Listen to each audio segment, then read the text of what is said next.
Hop. Bonsoir à tous et à toutes. Bonsoir Sophie.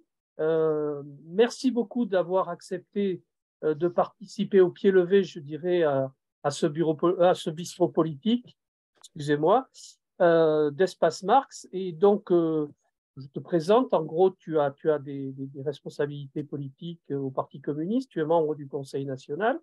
Tu as été pendant plusieurs années plutôt sur la question féministe. Tu es aujourd'hui engagé dans le mouvement mutualiste. Voilà, c'est pour te donner un petit peu d'où tu parles. Et tu es Pessaquès, donc en Gironde, ici en Gironde. Voilà, je te donne donc la parole pour nous parler un petit peu de l'actualité sociale et politique en Gironde et au plan national, au plan européen et mondial. C'est toi qui décides de ce que tu vas nous faire partager, je dirais, de ta réflexion sur ce que nous vivons aujourd'hui. Et ensuite, évidemment, on échangera.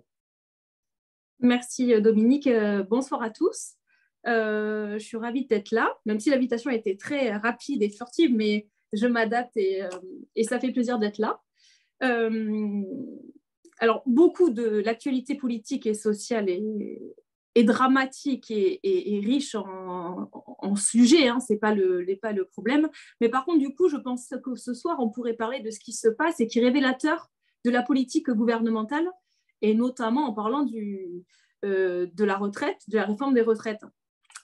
Il y a une chose qui est révélateur de ce que fait le gouvernement, c'est que c'est pour la première fois, la retraite, l'âge légal de la retraite serait porté au-delà de l'âge légal de l'espérance de vie en bonne santé.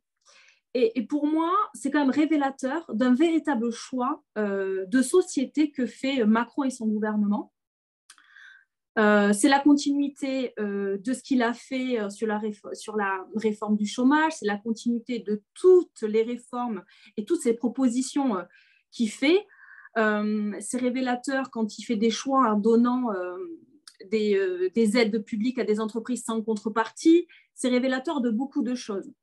Et aujourd'hui, ce qu'on sait, c'est que la formule qui parlait pendant le Covid du quoi qu'il en coûte n'est qu'un leurre. Et en réalité, le gouvernement fait des choix pas pour la majorité des citoyens, il fait des choix politiques, on va dire, pour les plus aisés, pour ceux qui n'ont pas réellement besoin d'un changement de société. Et alors, dans cette réforme des retraites, on voit bien que ça aggrave les inégalités. Le report de l'âge, la prise en compte marginale de la pénibilité, les carrières enchaînées ne sont pas prises en compte, le minimum à 1200 n'est qu'à leur réalité. Voilà, plein de choses comme ça. Et on se rend compte dans ce début de mouvement, parce que autant dire que la semaine dernière dans la manifestation, alors moi j'étais à Bordeaux, je ne m'attendais pas à autant de monde.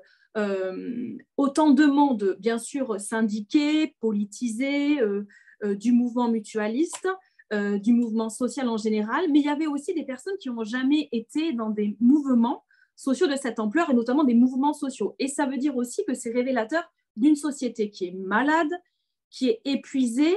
On a entendu les mois précédents, hein, ce n'est pas les premiers mouvements sociaux, hein. Il y a des entreprises qui ferment, les gens se battent pour les relèvements de salaire, dans le privé, dans le public, beaucoup de mouvements dans les hôpitaux, le système de santé est malade, le système de santé, mauvais jeu de mots, est en difficulté.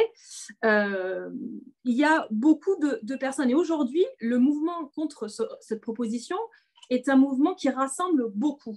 Au-delà des clivages politiques, au-delà des clivages, on va dire, syndicaux, des différents syndicats, l'ensemble des syndicats sont dans la rue aujourd'hui. Sans dire, personne n'a lâché pour l'instant, pour le 31, mais tout le monde y est. Donc, c'est un ras-le-bol. Notamment également, qui est en lumière, il y a la question du pouvoir d'achat. On a vu que l'augmentation de l'énergie, les gens pour se nourrir, c'est très compliqué, les gens n'arrivent pas à se loger, enfin voilà, c'est un ras-le-bol, et du coup, la retraite, c'est la goutte d'eau. C'est la goutte d'eau, et les gens se sont dit non, c'est trop, on ne va pas se tuer au travail, il faut qu'il y ait une solution. Et je pense que c'est le moment, peut-être, de se réunir et de pouvoir enfin changer les choses. Les gens ne sont pas dupes. Pendant le Covid, ils ont compris qu'il y avait de l'argent. On a trouvé des milliards, on ne sait pas où, sous le tapis. Donc, les gens ne sont pas dupes. Il y a de l'argent quelque part. Quand on voit qu'il y a des milliers dans le CICE qui avaient été versés sans contrepartie, on sait qu'il y a de l'argent. Donc, les gens ne sont pas dupes. Ils se disent que c'est vraiment un choix. On a vu, alors peut-être que je vais peut-être trop dans le détail, mais la question de le rapport du corps du Conseil d'orientation des retraites parle bien que le système n'est pas en danger. Et ça, les gens l'ont compris. Parce que depuis qu'on en parle de ce fameux corps qui est pas nouveau, hein, ça fait il fait des rapports quasiment tous les ans, mais on n'entend pas trop parler. On a commencé à en entendre parler en juin dernier, qui commençait à dire qu'il y avait le nouveau rapport du corps. Ce nouveau rapport explique que le système n'est pas en danger, oui, qu'il peut avoir un déficit, mais qu'à la fin, il n'y a pas d'un problème financier. Ce n'est pas la vérité. Les gens ne sont pas dit, d'ailleurs, sur les plateaux télé, sans parler des chaînes, il y a eu un changement de positionnement. Les journalistes disent, oui, mais bon, c'est pas ce que dit le rapport du corps. Ah oui, mais bon, quand on entend sur BFM ou CNews ce genre d'informations, ça veut dire que quand même, ça commence à bouger. Parce que c'est une interprétation qu'ils font. Quand je dis on, c'est le gouvernement fait une interprétation. D'ailleurs, quand on voit les députés macronistes, on voit bien qu'ils ne sont plus trop sur la décision, sur ce rapport. Ils disent oui, mais en fait, c'est parce qu'ils ne sont pas trop à l'aise. Parce qu'en réalité, c'est des choix politiques. Faire une réforme, c'est un choix. Ce n'est pas parce qu'il n'y a pas assez d'argent. Il y a de l'argent, mais qu'est-ce qu'on en fait? Est-ce qu'on en fait pour un système de retraite juste pour une véritable justice sociale, pour que les gens puissent partir à la retraite et profiter de la vie, parce que c'est quand même profiter de la vie et pas partir fatigué, usé, ou des fois mourir avant. Au travail, c'est pas, on a quand même fait des avancées pour ne pas repartir à ce qu'on faisait au début du siècle dernier. Enfin, il y a un moment donné, il faut quand même... Voilà, donc je pense que ce sujet-là me paraît révélateur de ce qui se passe aujourd'hui en France et qui va être le déclencheur. Quand j'entends le syndicat CGT, qui est majoritaire aujourd'hui, ils ont fait une déclaration des remontes-pentes sur les téléskis. Ils ont dit, mais nous, on ne peut pas travailler jusqu'à 64 heures, à travailler sur les remontes-pentes. Mais moi non plus, parce qu'ils vont être fatigués. Et non, mais c'est sûr que non, parce que ce n'est pas envisageable et ce n'est pas crédible, surtout de travailler dans des métiers compliqués, durs physiquement, et puis de toute manière, la majorité des gens n'y arriveront pas. Aujourd'hui, j'ai discuté avec une jeune de mon quartier qui me dit, mais moi j'ai fait des petits boulots, j'ai fait des stages pendant mes études. En réalité, j'ai commencé à 25 ans. Si je fais le calcul, je n'y arriverai pas à taux plein. Mais oui, évidemment que tu n'y arriveras pas à taux plein. Bon, mais du coup, elle va peut-être venir le 31. Ce que je trouve intéressant, c'est que chacun puisse amener quelqu'un de plus pour la manif du 31 et pour continuer parce que la difficulté, c'est de continuer sur le long terme. Et du coup, j'ai écouté François Ruffin ce matin ou il y a 2 jours qui disait si quelqu'un amène quelqu'un ou plus un, son boulanger ou quelqu'un du quartier ou son voisin, sa mère, son famille, c'est pas son père, peu importe, mais en tout cas, ça permettrait d'amplifier la mobilisation et peut-être s'en sortir et qu'on se souhaite une meilleure année 2023 que les précédentes. Je ne sais pas si j'ai beaucoup parlé ou trop. Est-ce que... Non, tu peux continuer. Hein. Il n'y a pas de problème. Parce que je parle, mais... Non, mais tu es invité pour parler. Tu n'es pas invité pour te taire. En tout cas, sur ce sujet, je pense qu'on a de quoi déjà échanger, même si on n'est pas dupe, tout le monde ne va pas manifester pour les mêmes raisons ou n'a pas forcément les mêmes références. En tout cas, moi, ce qui me paraît le plus important, et c'est peut-être parce qu'aujourd'hui, je suis dans le mouvement mutualiste sur la santé, hein,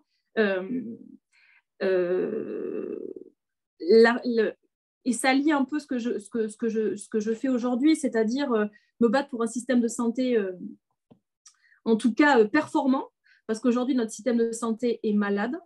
Nous avons des déserts médicaux dans des endroits qu'on n'aurait pas cru il y a 30 ans. Trouver un médecin généraliste, c'est très compliqué aujourd'hui. Quand on part à la retraite, sans parler des spécialistes, je parle aux gynécologues, de gynécologues, je parle plein de choses comme ça, c'est très compliqué. C'est très compliqué aussi parce que les personnes n'ont pas les moyens de se soigner. Même s'il y a peu de personnes qui ont des complémentaires santé, grâce, en tout cas, par rapport à l'ANU et par rapport aussi au changement à la réforme de la protection sociale des fonctionnaires, ça n'empêche qu'aujourd'hui, payer une complémentaire santé, c'est compliqué, d'autant plus qu'il y a des taxes sur les complémentaires santé, mais ça, on en changera peut-être à un autre moment. Pouvoir payer des médecins alors que le tiers payant intégral n'est pas appliqué la majorité du temps, alors qu'il suffit, ça serait très simple de le faire appliquer partout. Payer des dépassements d'honoraires, c'est très compliqué, mais pour trouver un médecin sans dépassement d'honoraires, il faut se lever tôt aussi pour des spécialistes. Voilà, il y a plein de choses comme ça qui font que la société est malade et que c'est la goutte. Moi, je trouve ça dramatique quand on entend que des personnes meurent sur des brancards parce qu'ils n'ont pas eu le temps d'être pris en charge, ils sont sur les brancards dans les urgences. Ça me paraît dramatique aujourd'hui. On n'aurait pas cru ça il y a 30 ans. Mais on a vraiment du souci à se faire, je pense. Alors, pourtant, on aurait cru qu'avec le Covid, il y a eu une prise réellement de conscience, parce qu'on a applaudi les soignants pendant à 20h tous les soirs, en espérant que les gens applaudissent, pas que pour ça, mais qu'ils soient dans la rue quand il y aurait des mouvements. On espérait ça, en tout cas moi, en 2020, j'espérais que tous ces gens qui applaudissent seraient dans les rues pour soutenir les soignants, que ce soit à l'hôpital ou dans les centres de santé ou peu importe, en tout cas, qu'on puisse se soigner et vivre dans de bonnes conditions, parce que la santé, pour moi, c'est un bien c'est une première nécessité, c'est un besoin de première nécessité. Et on devrait avoir droit à tous à la santé, sauf que ce n'est pas le cas. Ça devient très compliqué, d'autant plus que ça coûte, d'autant plus dans une crise économique et sociale très grave dans ce pays. Donc, je pense qu'il faut pouvoir prendre le sujet à bras le corps. J'étais en train d'écrire un article à pas de taxes sur ma santé et que la santé n'est pas une marchandise avant que tu m'appelles, Dominique. Donc, je pense qu'on a beaucoup de travail, mais pas seulement pour interpeller les soignants, parce que c'est déjà le cas. Les soignants sont déjà dans la lutte. Je pense que nous devons tous être partie prenante de ce sujet. Nous sommes tous à un moment, malheureusement, on va dire, patients à des moments de notre vie, voir des médecins, des spécialistes, se faire opérer, faire des analyses. Et tant que chacun d'entre nous ne prenne pas vraiment la mesure, quand ça nous arrive, on prend la mesure, mais je pense qu'il faut que c'est un devoir de citoyen. Et aujourd'hui, on est loin de cette situation. Il ne suffit pas que les soignants fassent des débats. Il faut vraiment que chacun d'entre nous, en tant que citoyen, prenne la mesure et aille. Il faut bouger les choses, en fait. Je pense que c'est la suite, et notamment après, peut-être avec la sécurité sociale, mais ça sera la suite de réformes ou des luttes prochaines. Est-ce que tu penses qu'on peut gagner là sur les retraites? Je pense qu'on peut gagner, mais il faut que chacun pense qu'on a tous notre rôle à jouer. Il ne s'agit pas de dire qu'il y a toujours les mêmes qui sont en grève et dans les mouvements. Je pense que ça ne marchera pas. Chacun d'entre nous doit être partie prenante de ce dossier, parce qu'on est tous, que ce soit les jeunes, les moins jeunes et les retraités, soit dans la rue, alors soit dans la rue pendant les mouvements de grève, mais soit dans la rue, aller devant On est tous acteurs, d'aller voir son boulanger, c'est le sujet à discuter, d'aller voir le salarié au supermarché du coin en discutant à la caisse, c'est aussi notre devoir en fait, et chacun doit être partie prenante de ça. Si on gagne, c'est parce que personne ne lâchera, mais tout le monde sera dans la rue. On ne peut plus compter que sur des corporations. Je pense que ça ne suffira pas cette fois-ci. Et qu'est-ce que le Parti communiste fait justement ou contribue à faire pour essayer justement d'avancer vers cette victoire?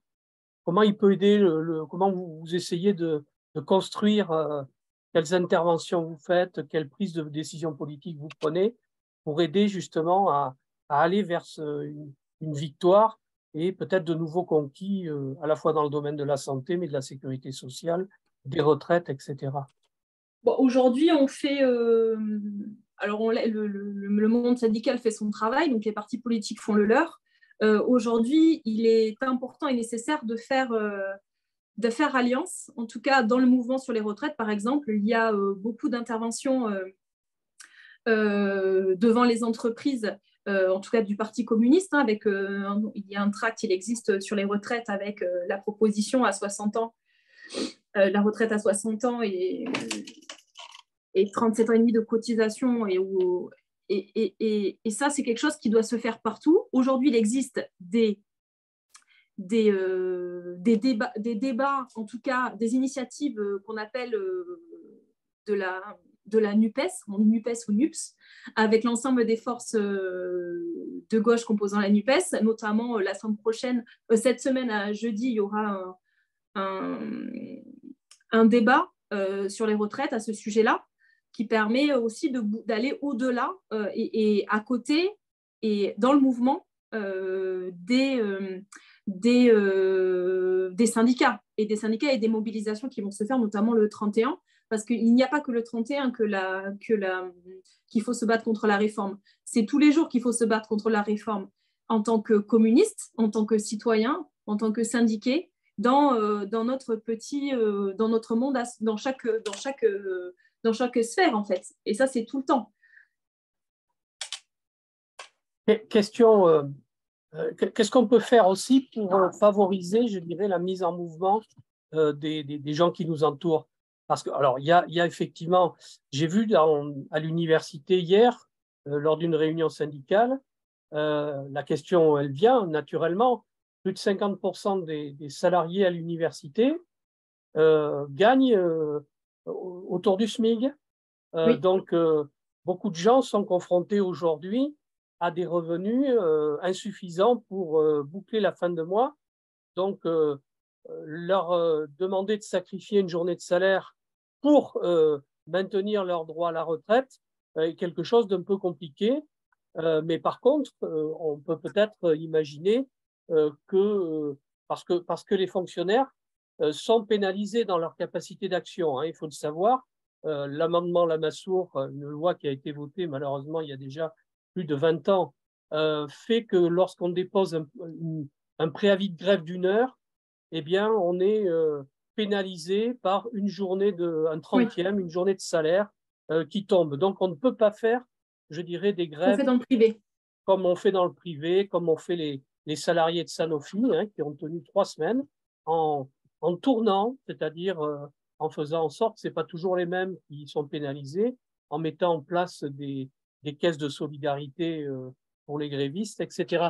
Est-ce qu'on peut apporter quelque chose d'original, enfin, essayer un petit peu de développer une démarche aussi qui permette de réfléchir et d'inscrire cette bataille de la retraite dans une bataille plus générale pour une société plus humaine et plus juste. C'est-à-dire que on a vu là dans les derniers mois avec les négociations obligatoires sur les salaires dans les entreprises, que dans beaucoup d'endroits, il y a des luttes qui se sont manifestées de manière importante. Je pense à Sanofi, hein, 3 semaines de grève ou d'action sur les salaires. Voilà. En même temps, on voit bien aussi que le mouvement des retraites, là, il va s'inscrire dans la durée. Or, pour inscrire dans la durée, est-ce que ça serait pas utile au mouvement de commencer à faire émerger toute une série de préoccupations, comme tu l'as évoqué d'ailleurs dans le début de ton intervention, mais les effets de la montée du coût de l'énergie, conséquence des restrictions budgétaires, des restrictions des échanges économiques avec la Russie depuis, depuis la guerre sur le territoire ukrainien. Donc, comment on fait pour aussi faire le lien tout en continuant à s'expliquer comme tu l'as fait sur la retraite, mais peut-être en ouvrant un petit peu des chemins qui fassent converger, je dirais, sur la question de quelle société nous voulons, dans quelle société nous voulons vivre, et donc faire converger un petit peu les raisons du mécontentement. Parce qu'il n'y a pas que, me semble-t-il, hein, je ne sais pas ce que tu en penses, je pense qu'il n'y a pas que la retraite, mais tu l'as dit, c'est la goutte d'eau qui fait déborder le vase. Donc, comment aussi prendre en compte tout ça et lui donner corps et force pour justement gagner? Parce que l'objectif, c'est gagner et ne pas éviter non plus d'aborder des questions nouvelle, comme le fait la jeunesse communiste, hein, c'est-à-dire qui dit, voilà, nous, on veut que nos années d'études soient prises en compte pour le calcul de notre retraite, pour ne pas se retrouver à 67 ans ou à 70 ans encore au travail, si on respecte même la situation la pire qui est évoquée par Macron. Qu'est-ce que tu penses de tout ça? Et comment, je dirais, le Parti communiste aborde son congrès, son 39e congrès, pour justement essayer de faire face à la situation politique en France, à la montée de l'extrême droite, qui devient de plus en plus dangereuse, parce qu'il n'y a pas qu'en Amérique latine, hein, qu'il y a des gouvernements avec, avec l'extrême droite, ça se passe aussi en Europe, à nos portes. Et donc, on voit bien qu'en France, avec les 89 députés élus, ça a été un grand coup de semonce à l'élection législative. Donc voilà, comment vous essayez un petit peu d'apporter des éléments qui nous permettent d'aller vers, de redonner l'envie de s'engager. Parce que quand même, ce qui a été la difficulté de la dernière période, il y a eu évidemment, on sort du Covid, on sort de périodes où on s'est anesthésié d'une certaine manière avec le confinement, et comment on redonne envie. Alors apparemment, les gens, ils ont très bien compris, puisqu'ils ont pris la dimension du problème et ils ont investi la rue. Comment on fait pour aller plus loin, pour justement reconquérir des espaces de liberté et des espaces et de nouveaux conquis sociaux? Eh bien, cette question,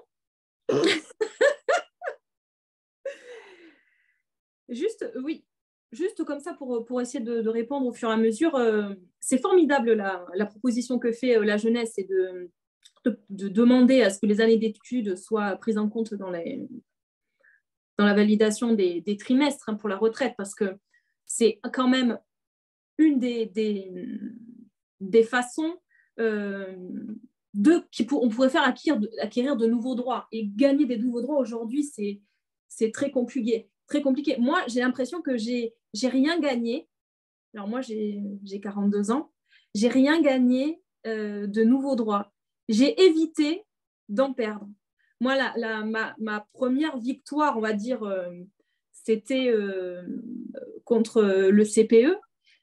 C'était une des victoires, en tout cas, qui touchait dans le monde du travail. Hein. Mais en tout cas, pour moi, c'était une victoire. Mais une victoire, en réalité, en réfléchissant, c'était pas, j'ai rien gagné, mais j'ai rien perdu non plus. Et du coup, pour ma génération, j'ai l'impression qu'on n'a pas vécu, j'ai pas réellement vécu les 35 heures, en fait. J'ai pas vraiment vécu le nombre de congés payés supplémentaires. Voilà, ça pour moi, c'est pas ma génération. Donc j'ai l'impression qu'on a besoin de gagner, mais de gagner, là, on résiste en réalité aujourd'hui avec cette réforme des retraites, on résiste. Et gagner de nouveaux droits, ça serait formidable. Alors, ce que fait la proposition des jeunes communistes est formidable et je pense que c'est nécessaire aujourd'hui, nécessaire pour la qualité de vie. On demande aux jeunes, les jeunes essayent de trouver du travail, ils n'en trouvent pas. Ils essayent de faire des études avec Parcoursup, c'est compliqué. Ils font des études, ils ne gagnent pas de points de... Enfin voilà, ça devient une histoire, c'est une histoire sans fin. Il y a un journaliste qui a dit ça, on tourne en rond en réalité. Oui, on tourne en rond.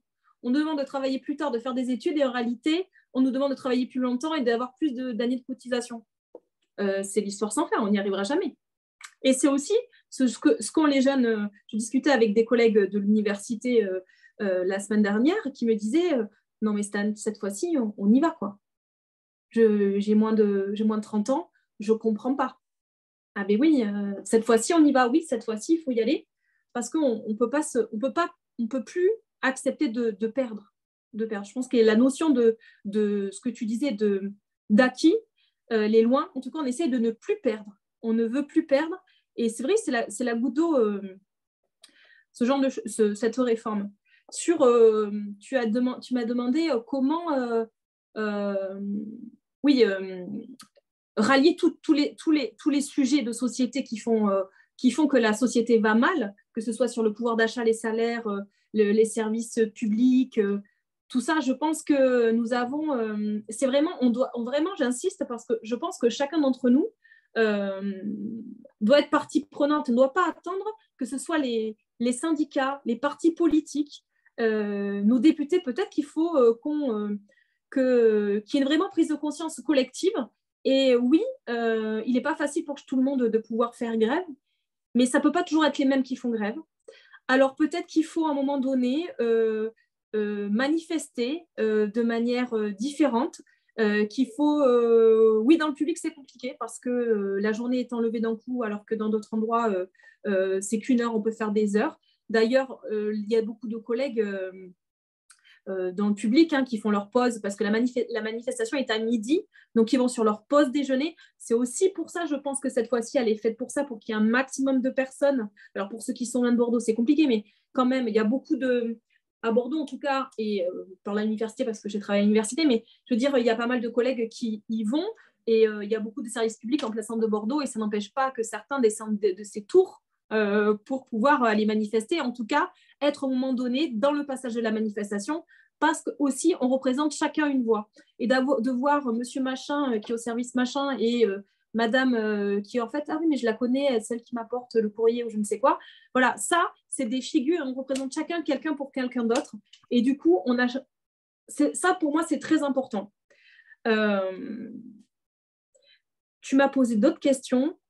Tu m'as dit comment on fait pour gagner. Je pense qu'il faut être le plus grand nombre, le plus rassembleur possible. Il faut qu'on aille mobiliser le plus grand nombre. Alors, les syndicats sont mobilisés, les partis de gauche sont mobilisés. Ça, pour l'instant, il n'y a pas de sujet sur le sujet, même si on espère tous que ça durera dans le temps. Mais en tout cas, pour ça, il n'y a pas de sujet, en tout cas cette fois-ci, sur l'unité. Il faut démultiplier les échanges. Moi, je milite contre cette réforme en tant que politique. Donc, il est prévu d'organiser des échanges, des débats dans maximum de villes, en tout cas, comme cette semaine à Bordeaux. Dans d'autres villes, il y a eu le débat, le rassemblement à Paris, au gymnase Japy, où il y a eu l'ensemble de la NUPES qui ont parlé, ben oui, il faut se battre contre cette réforme des retraites, mais ça se démultiplie partout. Il faut qu'on rencontre le maximum de personnes qui ne comprennent pas ce qui s'est dit. Il faut expliquer ce qui attend chacun d'entre nous avec cette réforme. Mais au-delà, parce que c'est juste un sujet, la retraite, il y en a plein d'autres, comme j'ai dit tout à l'heure. Donc, ça permet d'échanger sur l'ensemble de la société, que les personnes se positionnent et que peut-être aux prochaines élections, ça change la donne. Parce que c'est les prochaines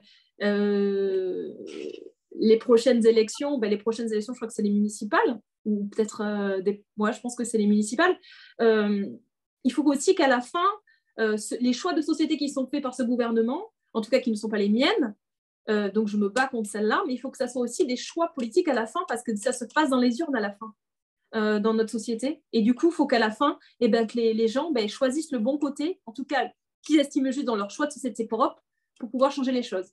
Parce que quand même aujourd'hui, ça se passe où aujourd'hui les règles se passent, en tout cas les lois qui se font, elles se font au Parlement. Et si on n'a pas de représentants en majorité pour le choix de société qu'on veut, on n'y arrive pas. Donc à un moment donné, il faut que chacun prenne la mesure que ce choix il se fait à la fin dans les urnes, et que l'abstention, qui est la première élue en tout cas de toutes les élections, diminue et choisisse des personnes. Alors on va me dire oui, mais moi je ne me reconnais pas. Peut-être, mais à la fin, il faut quand même faut que chacun se trouve son candidat. Peut-être qu'il faut qu'il y ait plus de candidats dans des rassemblements, en tout cas pour les municipales, c'est des grandes listes. Chacun aller au-delà des partis politiques, que la majorité des citoyens s'engagent. On sait qu'il y a une crise de l'engagement, que ce soit associatif, politique. Je dis pour ma génération, il y a moins de militants. Il y a un trou générationnel. Mais c'est partout à l'associatif aussi, dans les associations sportives, culturelles. Il y a de moins en tout cas, il n'y a pas beaucoup de militants, même si le Covid a fait que ça a bouleversé, chacun voulait les aider, mais les associations disent aujourd'hui que la majorité des personnes qui s'étaient engagées pendant le Covid sont parties. Donc, Donc voilà, ce que je dis. Après, tu m'as interrogé sur le congrès de mon parti. Alors, moi, c'est tout simple. Hein. Moi, je le prépare sereinement pour qu'on ait un parti communiste utile à la société. Parce que mon but à moi, c'est que la vie des gens change, que les gens qu'on vit dans une société juste et qu'elle ne me convient pas. Et c'est pour ça que je me suis engagée au Parti communiste. Mais c'est surtout qu'il faut que la vie change des gens concrètement. C'est compliqué aujourd'hui de dire ça quand on va à la rencontre des personnes, hein. Mais pour moi, pour changer la vie des gens, il faut qu'il y ait un parti communiste fort. Et c'est pour ça que je m'engage dans ce congrès pour qu'il y ait une majorité de communistes, pour qu'on adhère tous pour qu'on adhère tous à une société plus juste et égalitaire qui change réellement la vie des gens. Il faut que les gens puissent vivre dans la dignité, se soigner dans la dignité, se loger, se nourrir, se soigner, et puissent avoir accès à la culture, ce qui n'est pas le cas aujourd'hui. Les gens aujourd'hui, ils vont au travail, ils se recouchent, ils s'occupent de leurs enfants, ils repartent. Voilà, on a l'impression qu'on recule sur les droits encore, hein, sur les droits des gens. Le droit au bonheur existe. Et ben, pour moi, il faut continuer. C'est pas gagné, mais c'est pour ça pour moi, le Parti communiste est utile. C'est un outil pour moi, un outil pour changer les choses. Et c'est ultra nécessaire aujourd'hui. Juste une petite question complémentaire. Bon, on a vu qu'aux dernières élections présidentielles et législatives, la gauche traditionnelle ne rassemble que 30% des Français. On a vu que même, y compris entre la présidentielle et la législative, on n'a pas rassemblé, je dirais, plus de gens, il n'y a pas eu de dynamique véritable, sinon une construction politique qui a évité le pire, c'est-à-dire qui a permis justement à la gauche, dans sa diversité, avec certains aspects beaucoup discutables, mais qui a permis effectivement d'augmenter le nombre de députés de gauche présents à l'Assemblée nationale. Question quand même, comment le Parti communiste va-t-il essayer de travailler, il commence déjà à travailler, pour réduire la fracture qui existe entre le monde qui vote et le monde qui ne vote pas. C'est-à-dire qu'on a plus de 50% des électeurs qui ne vont plus aux urnes, qui n'utilisent plus le moyen politique pour changer leur vie. Donc, et on se rend bien compte que sociologiquement, ça a du sens. Il y a quelque part derrière une caractérisation de ces populations, non pas pour les stigmatiser, hein, je veux dire, quand je dis qu'ils n'utilisent plus le moyen politique pour changer leur vie, c'est pas du tout un jugement moral que je porte hein, sur cet acte. Je pense qu'ils se privent d'un moyen d'action, mais ça veut dire que les partis politiques et ceux qui veulent assumer des responsabilités politiques doivent se poser la question de pourquoi et comment faire pour leur redonner envie d'y jouer dans le champ politique et d'être représentés par les partis politiques en France. Parce que sinon, je crains qu'on aille à de nouveaux déboires. Il est évident qu'on ne peut pas se passer du vote ouvrier, du vote populaire, et il y a effectivement aujourd'hui, pour dire les choses tranquillement, hein, c'est plutôt les couches populaires qui ne vont pas voter et qui malheureusement subissent le choix d'une minorité de la population. Hein. C'est quand même la réalité. Hein. C'est-à-dire aujourd'hui, quand les hommes politiques qui sont élus par une minorité de Français. Donc quand même, c'est une question grave parce que on sait très bien que la vie politique, la République, a besoin d'un consensus national et a besoin d'une construction commune, d'un pacte social pour justement avancer. Or, manifestement, ce pacte social, il est fissuré dans tous les domaines avec des risques considérables. Quel est ton point de vue là-dessus et comment tu penses qu'on peut essayer de bouger la situation? Alors, c'est vrai que ceux qui ont le plus besoin du changement ne prennent pas part, en tout cas, ne vont plus voter, ne vont plus ou n'ont jamais voté. Alors, le Parti communiste, avant, il y avait des cellules d'entreprise qui a été arrêtée, en tout cas dans des congrès précédents, ce qui est une erreur, hein, je pense, mais bon, c'est fait, c'est fait. Par contre, aujourd'hui, il existe encore des cellules d'entreprise et le but étant d'aller, alors peut-être pour cellules d'entreprise, c'est-à-dire c'est des communistes qui se rassemblent dans une même entreprise et qui militent ensemble pour changer les choses en tant que communistes et non pas en tant que section syndicale. Et ça permet encore, et il existe encore des sections, et en tout cas le but étant de revenir à l'entreprise, ce qu'on appelle revenir à l'entreprise, c'est-à-dire aller à la rencontre des salariés. Il y a toujours un communiste dans une entreprise en général, et du coup, de remonter ces sections d'entreprise ou ces cellules d'entreprise pour prendre la mesure et de continuer le combat. Parce que je pense qu'à un moment donné, on s'est éloigné du fait de la baisse des militants, du fait qu'on n'est pas en dehors de la société. Il faut revenir à l'entreprise et aller repartir à la rencontre de la population. Mais pas que. Il y a également dans les quartiers populaires, dans des endroits où on ne va pas, où on ne va plus, parce qu'on n'y est pas, parce qu'on n'y est plus. Ça, par contre, c'est vraiment une erreur. Il faut qu'on y retourne parce que c'est les gens qui ont besoin de plus de changements dans la société, ce que j'ai dit tout à l'heure, je l'ai déjà dit, ne sont peu ou pas consultés en fait.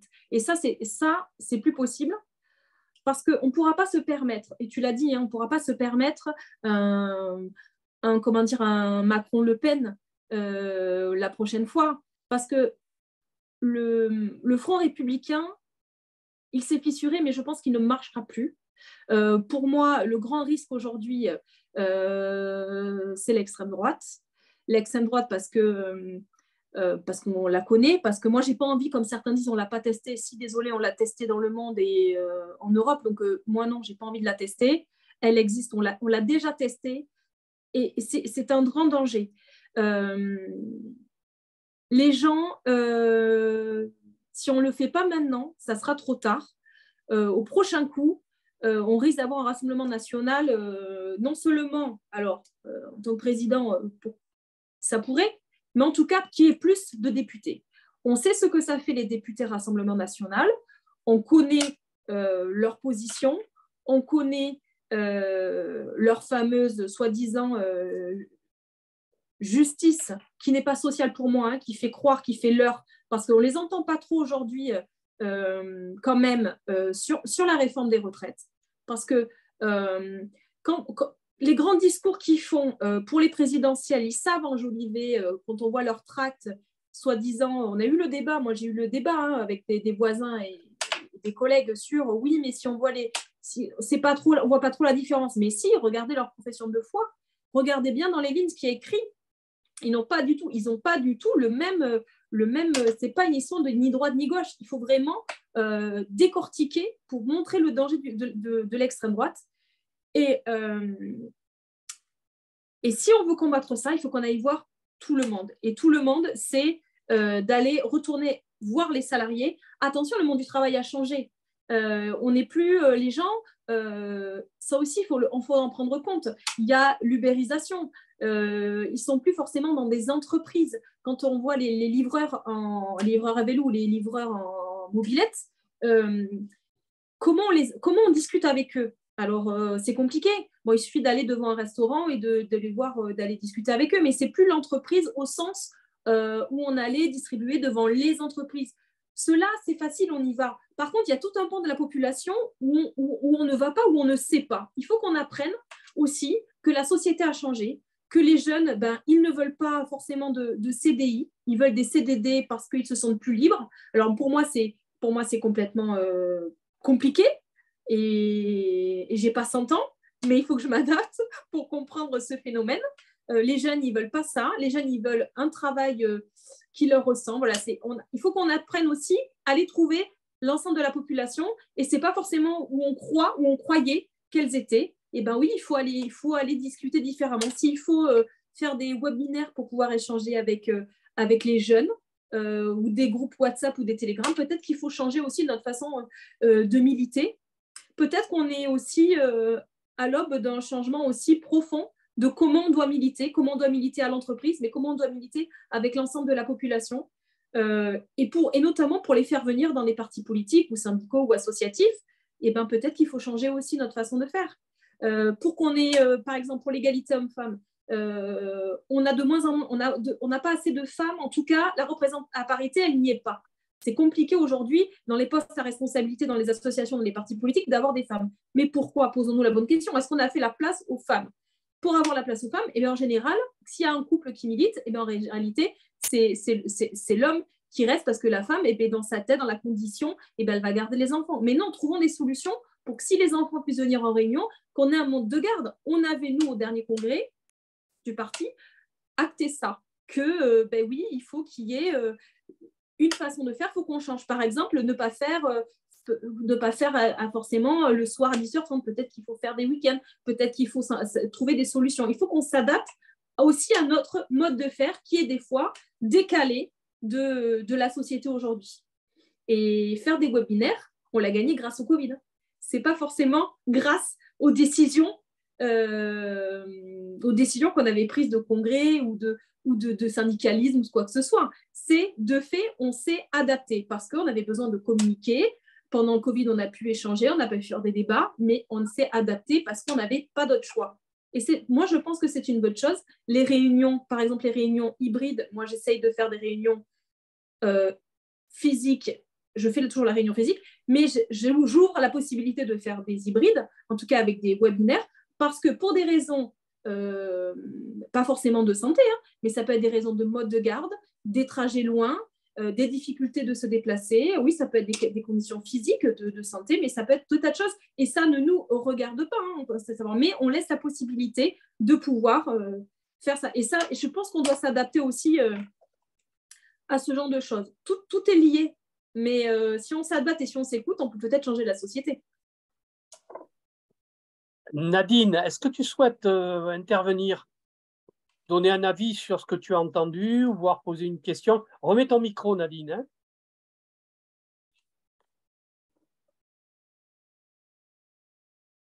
Donc, tu réactives le micro. Quand tu regardes le bas de ton écran à gauche, il y a désactiver ou activer le micro. La caméra déconne, redéconne. Ouais. Ça y est, c'est bon. Bon, allez, vas-y. Alors, tu as ta caméra qui est toujours un peu… Tu sais, je pense que la caméra, c'est parce que je dois avoir un problème de tension. Ah. Hein, c'est quand j'ai un radiateur qui s'allume ou qui s'éteint. Ah, voilà, d'accord. Il peut y avoir une baisse de tension. Et sur le réseau électrique, ok. Parce que je réfléchissais à ça depuis tout à l'heure. Et en fait, je pense que c'est ça. Parce que j'ai bougé, ça ne change rien. D'accord. Et puis… oui, moi je voulais dire est-ce que la crise du Covid n'a pas été justement une opportunité pour mettre les gens dans la rue aujourd'hui, parce qu'on a pu constater que tous ces petits métiers qui étaient en première ligne, dont on a vu que ces gens-là, c'est eux dont on avait besoin, ça ne s'arrête pas, dont on avait vraiment besoin, qui étaient utiles, qui la plupart du temps étaient invisibles, pas reconnus. Ils ont été applaudis, mais pas uniquement, ils ont été applaudis, mais ils ont été, entre guillemets, reconnus. Arrête ta caméra. Mais tu peux arrêter ta caméra et continuer à parler. Comme ça sera moins. Arrêtez la vidéo. D'accord. Voilà. Oui, ils ont été reconnus, mais pas uniquement par les gens qui applaudissaient. Ils ont été reconnus par les politiques qui, tout d'un coup, ont reconnu que tous ces gens-là, on ne pouvait pas vivre sans eux, on ne pouvait pas faire tourner la société sans eux. Donc, il y a eu une conscience de leur valeur pour toutes ces petites gens, pour toutes ces professions qu'on ne voyait peut-être pas justement avant dans les manifestations et qui là y étaient. Et ça a été la goutte d'eau, ça a été le contraste entre la soi-disant reconnaissance qu'il y a eu et puis après plus rien. Non seulement plus rien, mais ce sont eux qui vont en plus payer le côté négatif de cette réforme. Donc, quelque part, merci Covid, dans le sens où une conscience de « mais oui, nous, on a de la valeur, regardez, sans nous, vous ne vivez pas, vous ne faites rien. » Et puis après, plus rien. Donc, je crois que là, ça a quand même joué dans le sens que pour les gens, c'est la goutte d'eau qui fait déborder le vase, quoi. Trop, c'est trop à la fin. On n'en peut plus. Et avec cette légitimité, quelque part, de ce qui s'est passé pendant le Covid. Ça légitime, ça donne une reconnaissance, ça donne, voilà, c'est révélateur de quelque chose qui, avant, n'était pas visible, bien sûr, mais au contraire, les petites gens avec les petits salaires, ils avaient presque honte, quoi. Ils se disaient, mais on a des petits salaires parce qu'on ne mérite pas mieux. Et là, tout d'un coup, c'est le contraire qui se passe. Et je pense que ça, c'est un levier, c'est quelque chose sur lequel il faut vraiment s'appuyer pour justement continuer dans ce sens. La reconnaissance, la dignité et le contraste et vraiment l'injustice, mais crasse, quoi, où on voit que rien n'est fait pour cette catégorie de la population, alors qu'on continue évidemment quoi, à la fois encenser et en même temps donner à la fois de la reconnaissance et puis de l'argent à ceux qui, en fait, on pouvait s'en passer quoi, pendant le Covid, hein, de cela. Et il me semble que ça, c'est un levier important, un argument pour justement que les gens continuent. Ce n'est pas uniquement la retraite, c'est plus que ça. Hein, c'est ce contraste, mais c'est trop, quoi. Trop, c'est trop.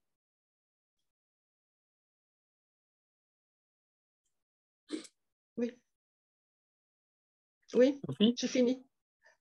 Merci, Nadine. Oui, non, mais évidemment, je pense que c'est intéressant cette réflexion parce que peut-être que c'est révélateur de trop, c'est trop. Les gens ils ont été valorisés pendant, on va dire, 4 mois ou 3 mois. Je ne me rappelle même plus tellement que j'étais enfermée. Et en fait, ils ont été applaudis. Je me rappelle les éboueurs, on leur faisait les enfants faisaient des dessins. Enfin, on a vécu des moments quand même surréalistes. Et après, une fois que tout est fini, en réalité, c'était pas fini, mais ils ont été dans les oubliettes et les soi-disant personnes en première ligne ne sont pas les premiers de cordée du coup. Et je pense que c'est trop, mais cette interprétation, je ne l'avais pas analysée comme ça, donc c'est intéressant. C'est peut-être ça, le changement de vision, en fait, que peut-être que les gens se rendent compte qu'ils ont une valeur, ils sont utiles à la société, on en a tous besoin, mais par contre, ils sont méconnus et reconnus par la société, par les pouvoirs publics, enfin, en tout cas par le gouvernement, qui ne fait que les piétiner avec des bas salaires et une espérance d'une retraite heureuse qui s'éloigne de plus en plus en réalité. Et sans parler du pouvoir d'achat, sans parler de l'énergie, enfin tout ça qui augmente, on est sur... en tout cas, c'est révélateur d'un choix de société du gouvernement. Donc, c'est vrai que je pense que c'est une piste, et en tout cas, c'est un levier qu'on n'avait peut-être pas avant. Et qu'ils sont aussi les porte-paroles du reflet de ce que fait le gouvernement pour la population. Oui. Marc, est-ce que tu souhaites intervenir, donner ton point de vue et nous parler un petit peu de ce que tu as entendu? Non, pas plus que ça. Hein. J'écoute, j'en prends pour mon grade et voilà quoi. Très bien. Comment? Tout va bien alors. Non, c'est pas ça, mais bon, tu as tout dit quoi. Ah bon, j'ai pas dit trop de bêtises alors. Voilà.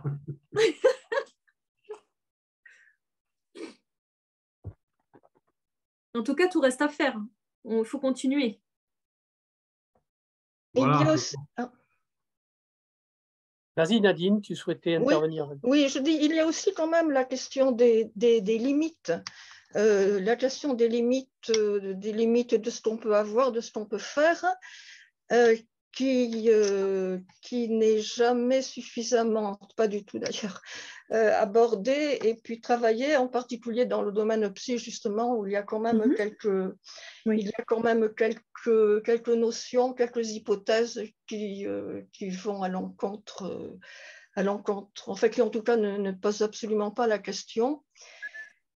Et je crois que là aussi, c'est un travail à faire sur le côté, comment dire, pathologique des gens qui n'ont plus de limites, quoi. À un moment donné, il faut arriver à analyser et à démontrer combien on est hors sol et hors humanité lorsqu'on a perdu toutes ces limites. Là, tu parles de Elon Musk et compagnie. Oh non, je parle pas d'un tas de, seulement, je parle de tous les. Oui, enfin, bien sûr, cela, évidemment. Mais non, d'autres également, quoi, sans aller tout à fait dans les. Là, ils sont sur le podium, hein, voilà, ils ont la médaille d'or sans problème. Là. Non, mais il y en a d'autres qui n'ont même pas de médaille, mais enfin qui sont quand même dans une espèce d'inconscience voilà, quoi, de leurs limites, de ce qui fait sens commun, et puis surtout de ce qui fait notre humanité. Mais je crois que ça c'est aussi le récit social qui est là-dedans, parce que malgré tout, moi, j'ai toujours, on ne me voit pas là, mais je l'ai dans la soma, je l'ai là comme ça, là, voilà, vous savez, autour du cou, là, voilà. Non, l'enterrement de Johnny Hallyday ou Mbappé, non, voilà, ces salaires-là. Et le problème, et ce qui est paradoxal, c'est que quand même, justement, ils sont populaires. Parce que d'accord, les GAFAM, non, mais eux, non. Et donc, il y a quand même quelque part, même comme ça, dans comment dire, dans les émotions, dans les projections affectives des gens, dans l'identification à certaines idoles, entre guillemets, il y a quelque chose qui déconne quand même, quelque part. Je pense qu'il y a quelque chose, en tout cas, à discuter et à réfléchir. C'est-à-dire que moi, je partage ce que tu dis, mais par exemple, je trouve que les progressistes, les gens qui travaillent sur la transformation de la société, sous-estiment l'aspect, je dirais, du rêve, l'aspect de l'envie de vivre autrement, je sais pas moi, de conquérir les étoiles, pour dire les choses comme ça. Alors, il y avait un texte de congrès du Parti communiste qui s'appelait, j'ai plus le mais qui faisait référence un petit peu à ça. C'est-à-dire que je trouve alors la surutilisation des médias, de ces figures comme Musk et compagnie et d'autres, comme les images de la réussite humaine et en même temps les porteurs, je dirais, de rêves. Ça veut dire que nous, il faut qu'on arrive à retravailler un certain nombre de dimensions pour que nous devenions les porteurs non pas d'un rêve, mais d'un rêve concret, d'un rêve réalisable, c'est-à-dire qui soit à portée de main, qui restitue la capacité de création à chaque individu, à chaque citoyen, qui lui permette de construire sa propre vie. Ça, c'est un rêve fantastique, mais on a du mal à le faire partager et à montrer que c'est un chemin qui est possible. Parce que c'est vrai que c'est aussi ça. C'est-à-dire qu'il ne suffit pas de rêver, il faut aussi le renvoyer à des possibilités d'accès et des chemins pour y parvenir. Et ça ne se fera pas sans les gens eux-mêmes, sans les citoyens eux-mêmes. C'est-à-dire que toute tentative politique qui s'affranchit des citoyens, qui s'affranchit de l'intervention des citoyens, des salariés, des êtres humains, c'est une mystification. Ça veut dire que quelque part, ceux qui avancent ce genre de projet, c'est le contraire qu'ils sont en train de nous présenter, et ils fabriquent des monstres. Et ils fabriquent, je dirais, des futurs dictateurs, pour dire les choses comme ça, puisque ça, on connaît ce que ça veut dire le mot dictateur. Mais Ces dictateurs, ils existent d'ailleurs dans beaucoup de niveaux de notre société, hein, il n'y a pas de souci. Mais voilà, donc on est quand même face à une mutation, à des mutations importantes, et je crois que la dimension des rapports humains, des rapports sociaux, doit être revalorisée, y compris dans l'action politique, de telle manière que l'on remette au centre, je dirais, c'est ce que propose le Parti communiste, mais il faut le travailler, cette affaire-là. Il ne suffit pas d'en faire que des déclarations. Il faut que ça se traduise en actes concrets, quotidiens, dans la vie, et que ça touche évidemment l'ensemble de la société. Il ne s'agit pas de favoriser un secteur de la société. D'ailleurs, je voudrais revenir sur la réalité du salariat aujourd'hui. Le salariat représente presque 99% de la population active en France. Donc, c'est une base sociale considérable. C'est un acteur social considérable. Et en même temps, on est dans l'incapacité de le rassembler comme il faudrait pour en faire un acteur aussi efficace sur le plan social comme politique, parce que le monde du travail s'est fragmenté. Alors, tu en as évoqué un certain nombre de dimensions, mais c'est encore trop sous-estimé. La plupart des grandes entreprises aujourd'hui ont un salariat très qualifié, mais on oublie que 70% des salariés travaillent dans des TPE ou des PME, et que c'est installé une hiérarchie avec des dominations économiques et sociales importantes entre ces grandes entreprises qui sont des donneurs d'ordre et puis ces TPE et ces PME à qui on sous-traite l'exécution, la fabrication, la mise en valeur, je dirais, des choses. Et ça, c'est quelque chose qu'il faut que l'on travaille, quoi, il faut qu'on s'en empare. Alors, on a commencé, hein, je dis pas, on a fait des pas vers ça, mais je pense qu'on a à accélérer ce phénomène parce que on a besoin justement de rassembler, ou en tout cas de faire converger les aspirations, les besoins de ces différentes fractions du salariat et ces différentes couches de la société. Et en faisant des acteurs, hein, pas simplement des gens qui répondent à un appel et qui se rassemblent derrière le panache de quelqu'un, quel qu'il soit d'ailleurs, hein, qu'il soit communiste ou pas d'ailleurs, au passage. Mais ça veut dire qu'on a quelque chose à approfondir sur ces dimensions-là. Et je m'arrête parce que moi aussi, je suis très bavard.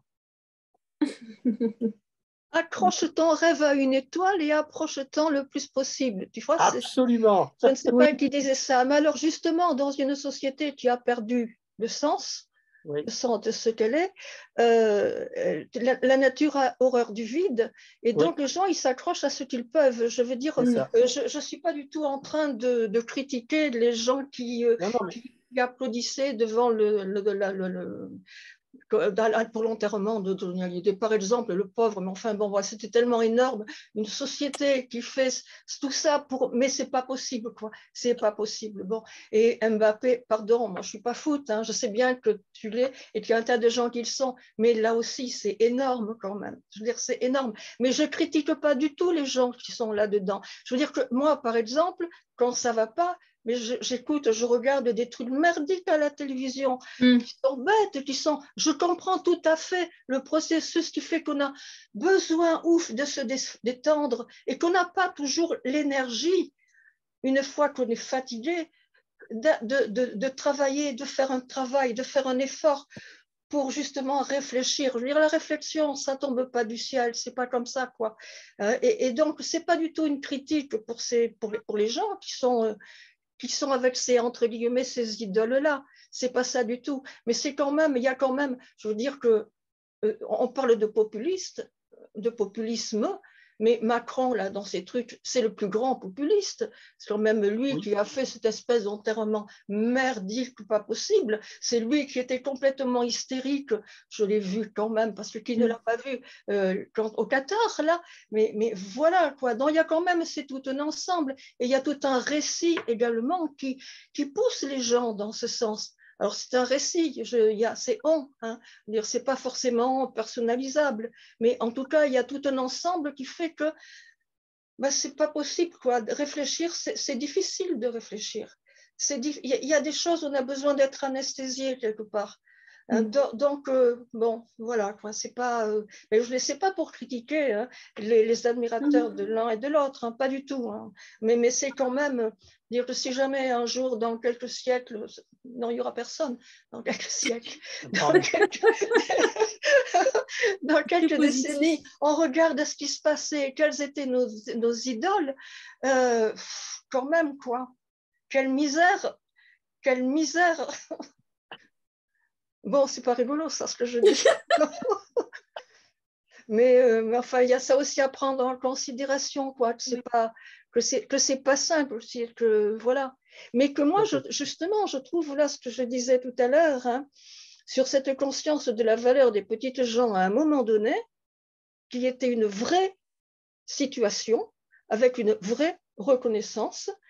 C'est vraiment quelque chose d'important à travailler, à cultiver. Tout à fait. Merci Nadine pour ta contribution.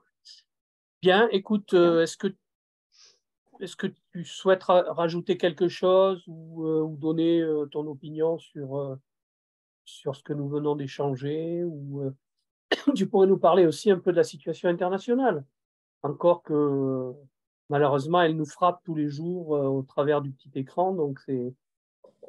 Oui, on ne peut pas dire qu'on est... il y a là aussi à côté de... C'est sûr on a là quand même la guerre aux portes de l'Europe, donc c'est quelque chose qui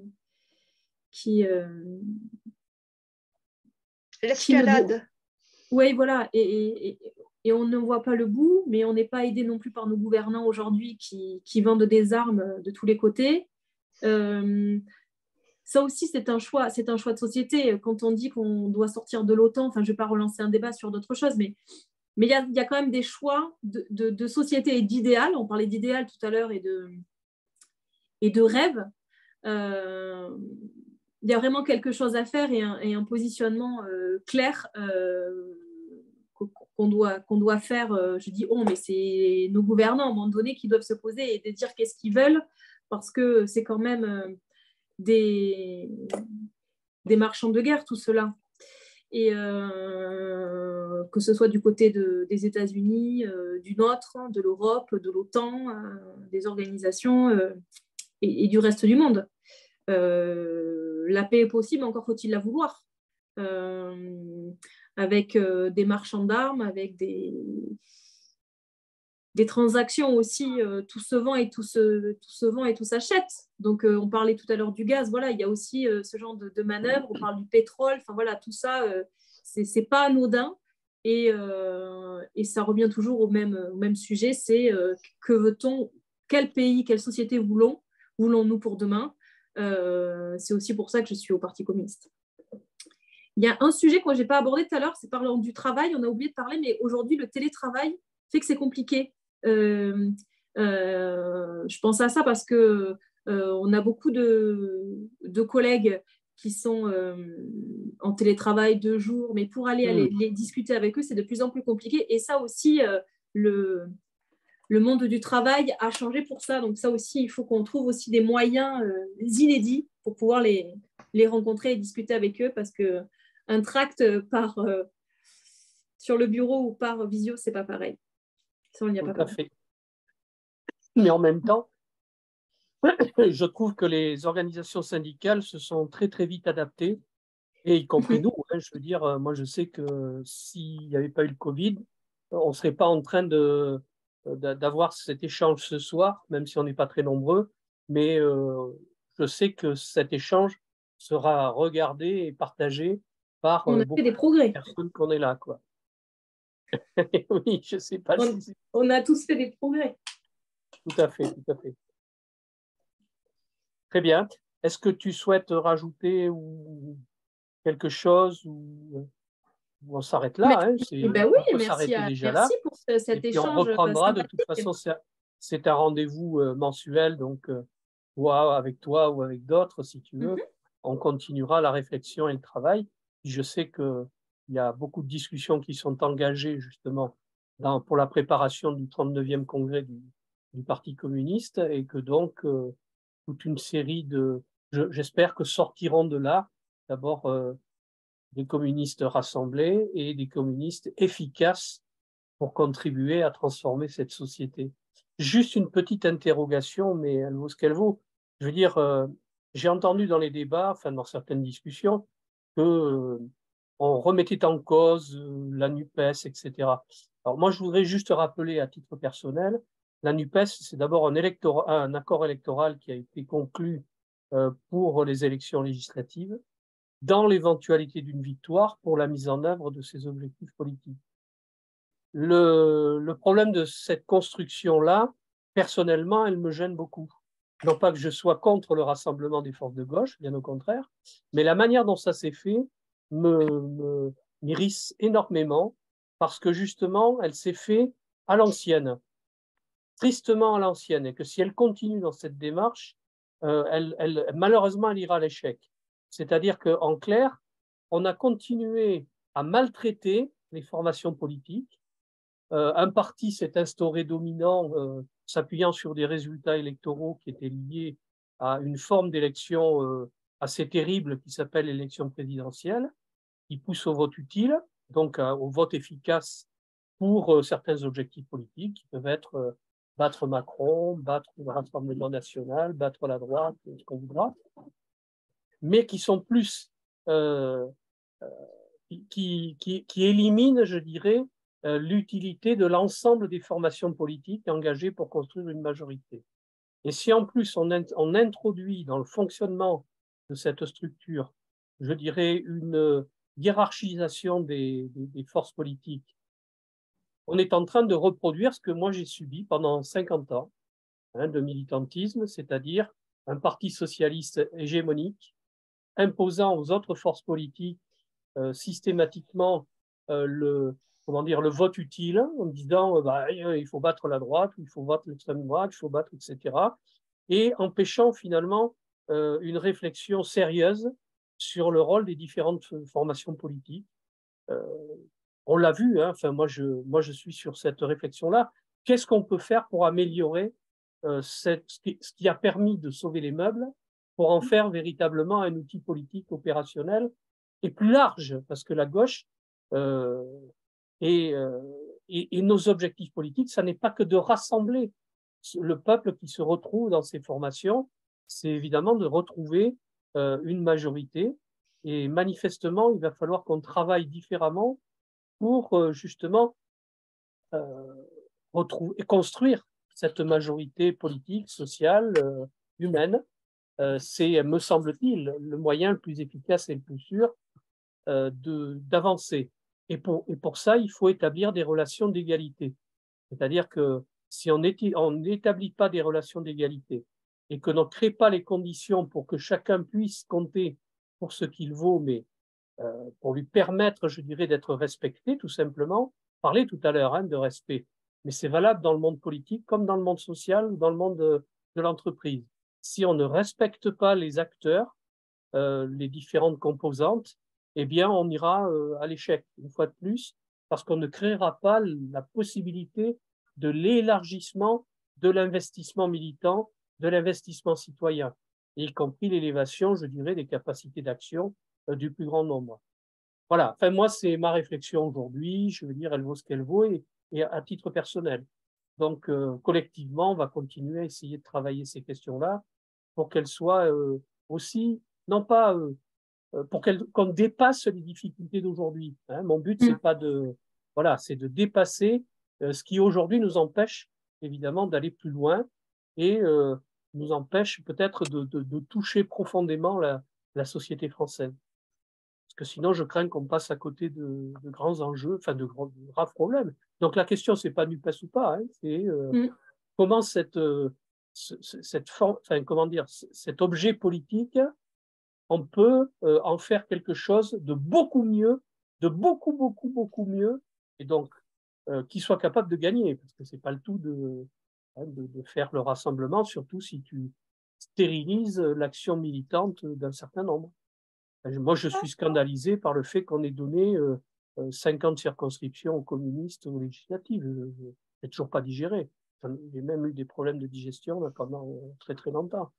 Et ce n'est pas qu'un problème partisan, c'est parce que j'ai une autre conception de la vie politique, et pas que d'aujourd'hui, hein, de tout temps. Je veux dire, moi je suis un vieux militant à la con, mais j'ai été meurtri par les comportements des forces politiques entre elles, et malheureusement avec une reproduction de certains phénomènes de domination patriarcale, on va dire les choses tranquillement, et qui malheureusement continue d'irriguer, je dirais, les relations entre forces politiques. Et c'est un problème, parce qu'on ne peut pas continuer à fonctionner comme ça. Ça ne veut pas dire qu'il ne faut pas trouver un moyen, enfin je dirais l'élection, elle est aussi là pour trancher. Donc les citoyens aussi doivent mesurer et doivent être en capacité, je dirais, de trancher certains. Ils l'ont fait d'ailleurs, hein, à leur manière, en creux ou en positif, il faut l'analyser clairement. Mais il faut aussi montrer les effets que ça peut avoir, je dirais, en retour, et ce que ça manifeste comme difficulté à surmonter.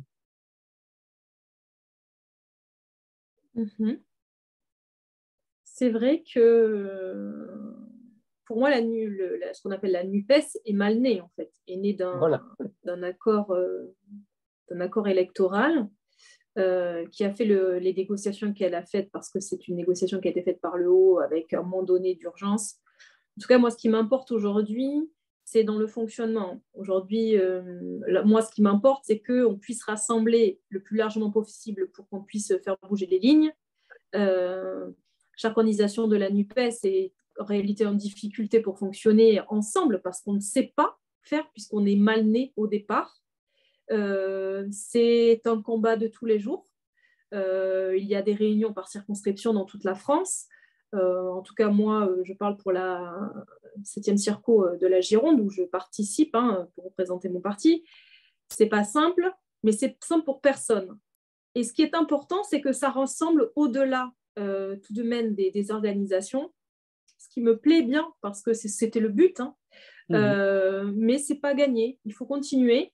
Et donc, il faut qu'on apprenne à travailler ensemble dans cette sorte de rassemblement qui a été pondu à un moment donné, parce il fallait aussi faire barrage à nos opposants. Pour moi, c'était nécessaire et utile. Par contre, comment travailler en suivant? Eh ben, il faut qu'on le travaille ensemble, mais au-delà. Au-delà, pour moi, il ne s'agit pas que d'une superposition, enfin, une addition plutôt d'organisations.